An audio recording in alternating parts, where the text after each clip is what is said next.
నమస్తే dear students. Spoken English lesson number 49లో మనం కాజిటివ్ వర్బ్స్ని నేర్చుకున్నాం. అంటే హ్యావ్, గెట్ అండ్ మేక్. వీటితో ఎలా యూస్ చేయాలి, ఒక పని చేయించాను అని ఎలా చెప్పాలి అని నేర్చుకున్నాం. అండ్ అందులో ఒక టాపిక్ మిస్ అయ్యేది, అది ఈరోజు డిస్కస్ చేద్దాం. దాంతోపాటు కొత్త ఎక్స్ప్రెషన్స్ని, లైక్ కొత్త స్ట్రక్చర్స్ని ఈ లెసన్లో మనం చూద్దాం.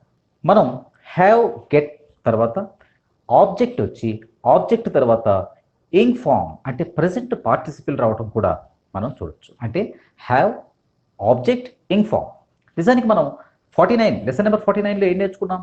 హ్యావ్, గెట్, మేక్ల తర్వాత మనకి ఆబ్జెక్ట్ వచ్చి, ఆబ్జెక్ట్ తర్వాత to infinitive or base form or past participle రావడం చూసాం. ఈ to infinitive, base form, past participle మాత్రమే కాకుండా ప్రెజెంట్ పార్టిసిపిల్ అంటే ఇన్ ఫామ్ కూడా వచ్చే అవకాశం ఉంది. ఓకే, దానికి ఒక ఎగ్జాంపుల్ చూద్దాం. The teacher got or had, the teacher had the whole class singing. అంటే సింగ్ అని కాకుండా, టు సింగ్ అని కాకుండా ఇక్కడ మనం ఏం చెప్తున్నాం? ద టీచర్ హ్యాడ్ లేదా the teacher got the whole class singing. Ing form వస్తుంది ఆబ్జెక్ట్ తర్వాత. అంటే క్లాస్ అంతటిని ఆమె ఒక రైమ్ ఏదో పాడించింది. The teacher had the whole class singing Mary had a little lamb. Mary had a little lamb అనేటటువంటి రైమ్ని ఆ టీచర్ క్లాస్ అంతటితో పాడిస్తుంది, పాడించింది అనేటటువంటి. అంటే ఇలా మనం ఇంగ్ ఫామ్ వచ్చేటప్పుడు యూజువల్గా ఏమవుతుందంటే, నిజానికి ఇది ఇంటర్చేంజబుల్, బట్ యూజువల్గా ఒక యాక్షన్ రిపీటెడ్గా జరుగుతుంది అని చెప్పేటప్పుడు మనం ఇంగ్ ఫామ్ని యూజ్ చేస్తాం. నోట్, మీరు మీ నోట్స్లో దీన్ని నోట్ చేసుకోండి. ఓకే, అంటే హ్యావ్ కానీ గెట్, అంటే హ్యావ్ కానీ గెట్ అంటే have, had, get, got, will get, will have, ఇలా ఏ టెన్స్తోనైనా హ్యావ్, గెట్ ల తర్వాత ఆబ్జెక్ట్ తర్వాత ఇంగ్ ఫామ్ రావడం కూడా ఇందులో ఉంది. ఒక 2 ఎగ్జాంపుల్స్ని చూద్దాం.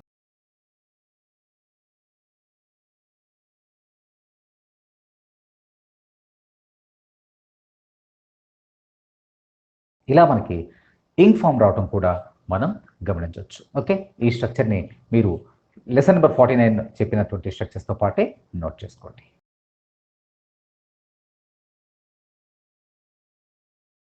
ఈ లెసన్లో మనం కొన్ని కొత్త స్ట్రక్చర్స్ని నేర్చుకుందాం. ముఖ్యంగా మన తెలుగులో అంటే ఇలాంటి మాటలు, సినిమా మ్యూజిక్ పరంగా బాగుంది, ఆ సినిమా మ్యూజిక్ పరంగా బాగుంది.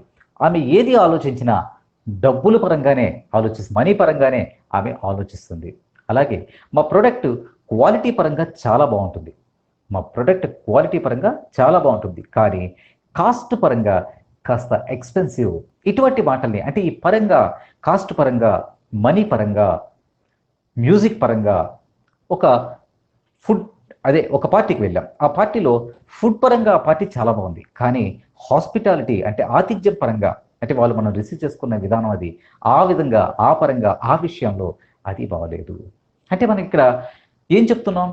ఒకటి ఏదైనా ఒక విషయం ఫలానా ఆస్పెక్ట్లో, అంటే కాస్ట్ పరంగా కానీ, ఫుడ్ పరంగా కానీ, మ్యూజిక్ పరంగా కానీ, ఇలాంటి విషయంలో క్వాలిటీ పరంగా కానీ ఇలా మనం మాట్లాడుకుంటాం. అంటే ఈ పరంగా, ఈ విషయంలో అంటే క్వాలిటీ విషయంలో, ఫుడ్ విషయంలో, లేకపోతే మ్యూజిక్ విషయంలో, మ్యూజిక్ పరంగా, దీనిని ఇంగ్లీష్లో చెప్పాలంటే ఎలా చెప్పాలి? నిజానికి ఇటువంటి మాటలు ఇంగ్లీష్లో చెప్పడానికి ఒక ఫ్రేజ్ని యూజ్ చేస్తాం, అది ఇన్ టర్మ్స్ ఆఫ్. మీరు జాగ్రత్తగా గమనిస్తే సినిమా మ్యూజిక్ పరంగా చాలా బాగుంది, పార్టీ ఫుడ్ పరంగా, ఫుడ్ విషయంలో చాలా బాగుంది. అంటే ఒక పర్టికులర్గా ఒక విషయం గురించి మనం చెప్తున్నాం. ఓకే, ఇటువంటి చెప్పాలన్నప్పుడు ఇక్కడ జాగ్రత్తగా గమనించండి. చాలా బాగుంది, ఆ పార్టీ బాగుంది, ఆ సినిమా బాగుంది అనేది చెప్తాం. ఇది ఎలా చెప్తాం మనం? The movie is good. ఇక్కడ మనకి మిగిలిపోయిన పార్ట్ ఏంటి?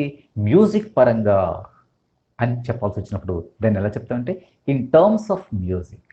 In terms of music the movie is good. Very simple structure అండి. The movie is good in terms of music. The party is good in terms of food. మీకు అర్థమవుతుందా? మా product quality పరంగా చాలా బాగుంటుంది, ఆ product is very very good in terms of quality.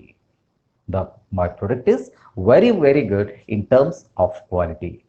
Okay, ఇక్కడ జాగ్రత్తగా గమనించండి. In terms of food, in terms of music, in terms of quality, ఇలా మనం ఉపయోగించాలి. ఇది చాలా సింపుల్ స్ట్రక్చర్. ఈ సింపుల్ స్ట్రక్చర్ని మీరు ఎక్కడైనా ఎలా అయినా యూజ్ చేయొచ్చు. What all you have to observe is in terms of placement, in terms of ని సెంటెన్స్ మధ్యలో, అంటే the movie is good in terms of music, ఇలా సెంటెన్స్ మధ్యలోనైనా ప్లేస్ చేయొచ్చు, లేదా ఇన్ టర్మ్స్ ఆఫ్ మ్యూజిక్ అని బిగిన్ కూడా చేయొచ్చు. సెంటెన్స్ని మనం in terms of music the movie is good, in terms of music the movie is good, the movie is good in terms of music.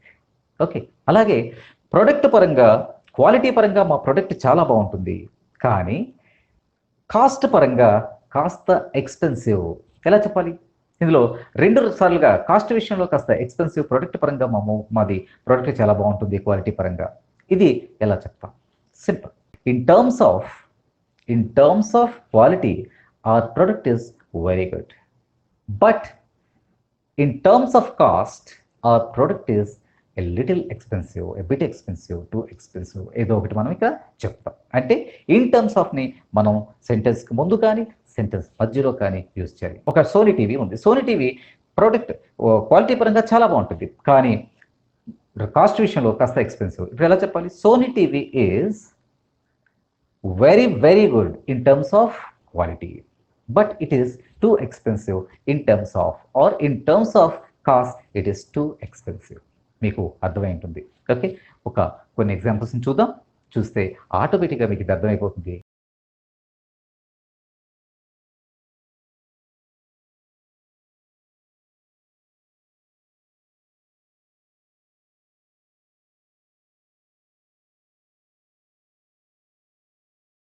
ఇక మీదట ఎక్కడైనా in terms of అనేదాన్ని ఎలా use చేయాలి, ఆర్ ప్రొడక్ట్ పరంగా బాగుంది, మ్యూజిక్ పరంగా బాగుంది, పలానా ఫుడ్ విషయంలో బాగుంది, ఇలా చెప్పాల్సి వస్తే ఎలా చెప్పాలి అనే టెన్షన్స్ కూడా ఉండక్కర్లేదు. ఓకే, ఒకసారి మనపైనే మనం ఒక ఎగ్జాంపుల్ని చూద్దాం. ఫర్ ఎగ్జాంపుల్, మన జేపీఎస్ ట్రైనర్స్ ఎప్పుడు డూ, డస్, డిడ్, ఈ రెగ్యులర్ చెప్పేటటువంటి టెన్సెస్ గురించి పెద్ద కాన్సన్ట్రేట్ చేయం, ఎందుకంటే ఎంతోమంది చెప్తున్నారు అది. ఓకే, మనం కాస్త ఇటువంటి స్ట్రక్చర్స్ మీదే కాన్సన్ట్రేట్ చేస్తాం. అప్పుడు మీరు ఎవరైనా అనుకోవచ్చు ఏమని, ఈ బేసిక్ గ్రామర్ విషయంలో బేసిక్ గ్రామర్ పరంగా జేపీఎస్ కాస్త పోర్ చెప్పదు.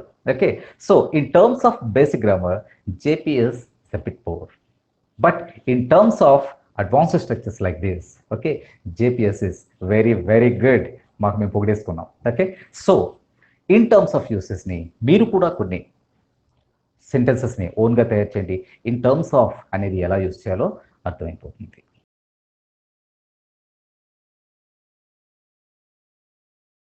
అలాగే ఈరోజు మనం మరో టాపిక్ని కూడా చూద్దాం. ఈ టాపిక్లో అంటే చాలామంది మనకి ఏమంటుంటాం, నాకు సైకిలే లేదు, ఇక కారు మాట ఎందుకు, ఇంకా కారు ఎక్కడ, నాకు సైకిలే లేదు, ఇక కారు గొడవ ఎందుకు, నాకు సైకిలే లేదు, ఇక కారు అనేది ఆ మాటే చాలా దూరం. అంటే మనకి ఒక చిన్నదే లేదు, ఇక పెద్దదాని గురించి మనం ఏం ఆలోచిస్తాం, ఆ విషయం ఎక్కడ, అది మనకు చాలా దూరం. అంటే ఇటువంటి మాటల్ని వేరే వేరే ప్రాంతాల్లో వేరే వేరే రకాలుగా చెప్తుండొచ్చు, బట్ మీకు ఇక్కడ అది అర్థమైపోతుంది. ఫర్ ఎగ్జాంపుల్, నాకు 32 ఇంచెస్ టీవీ లేదు, 65 ఇంచెస్ టీవీ ఎక్కడ, అసలు దాని గురించి ఏం ఆలోచిస్తాం. 65 ఇంచెస్ టీవీ అనేది నాకు చాలా దూరం, నాకు సైకిలే లేదు, కారు గొడవ ఎందుకు. అంటే ఇక్కడ ఈ కాన్సెప్ట్ని అర్థం చేసుకోండి. నాకు సైకిలే లేదు, నాకు 32 ఇంచెస్ టీవీనే లేదు, ఇక కారు గొడవ ఎక్కడ, ఇక 65 ఇంచెస్ టీవీ గొడవ ఎందుకు, అది నాకు చాలా దూరమైంది. అంటే ఒకటి లేదు, ఒక చిన్న విషయమే లేదు, మరో చిన్న విషయం గురించి ఎలా మాట్లాడతాం. ఇలాంటిది చెప్పాల్సి వస్తే ఎటువంటి, అంటే ఎలా చెప్పాలి అనేది ఇక్కడ చూద్దాం. జాగ్రత్తగా నోట్ చేసుకోండి.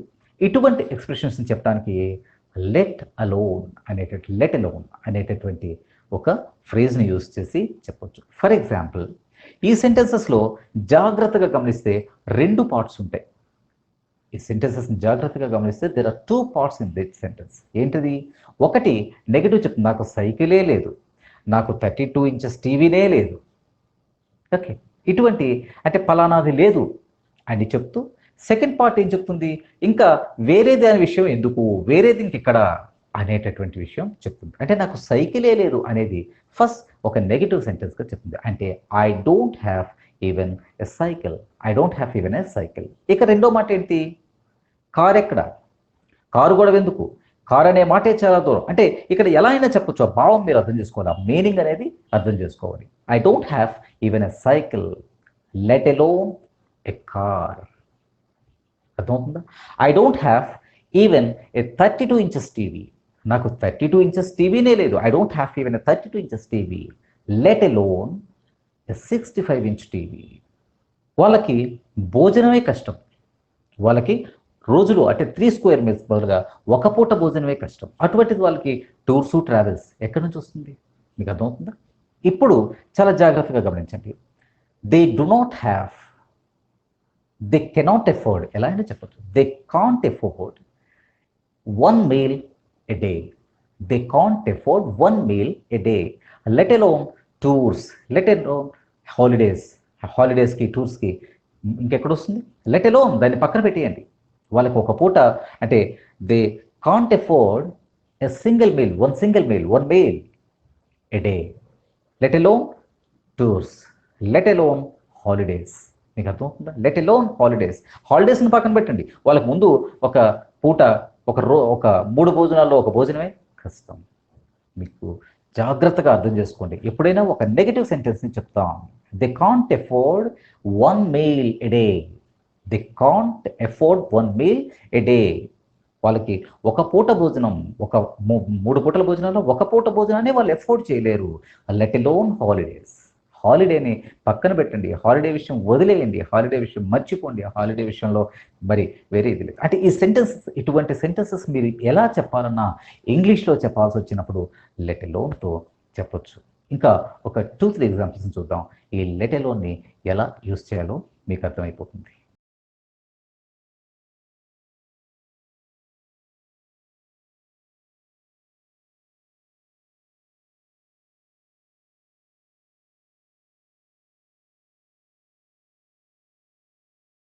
సో ఈరోజు ఈ టాపిక్లో మనం కాజిటివ్ హ్యావ్, గెట్ తర్వాత ఆబ్జెక్ట్ వచ్చిన తర్వాత ఇంగ్ ఫామ్ రావడం చెప్పుకున్నాం.